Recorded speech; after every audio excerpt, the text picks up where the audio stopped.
O'zbekiston Respublikasi Ma'muriy javobgarlik to'g'risidagi kodeksining asosiy vazifasi shaxsni jazoga yoki javobgarlikka tortishni emas, balki fuqarolarni konstitutsiya va qonunlarga hurmat ruhida tarbiyalashni o'z oldiga maqsad qilib qo'yadi. Shundan kelib chiqib, bugungi kunda mana quyi targ'ibot sifatida sayyor sud majlislarini o'tkazdik. O'ylaymizki, mazkur o'tkazgan sayyor sud majlisimiz fuqarolarni qonunga rioya qilishga, fuqarolar tomonidan huquqbuzarliklar va jinoyatlar sodir etilishini oldini olishga xizmat qiladi deb o'ylaymiz.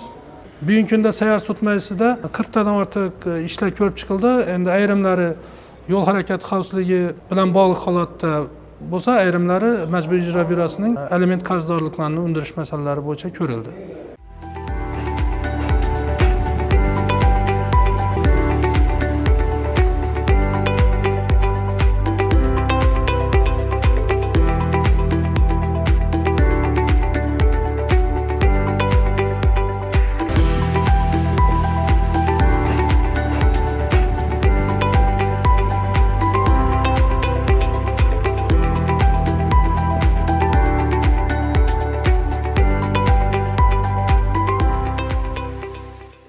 Bugun G'ijdon tumanini ijtimoiy-iqtisodiy rivojlantirish va kriminogeniya vaziyatini barqarorlashtirish bo'yicha 2026 yil birinchi yarmiga mo'ljallangan ish rejasi ijrosi bo'yicha navbatdagi uchrashuv o'tkazildi.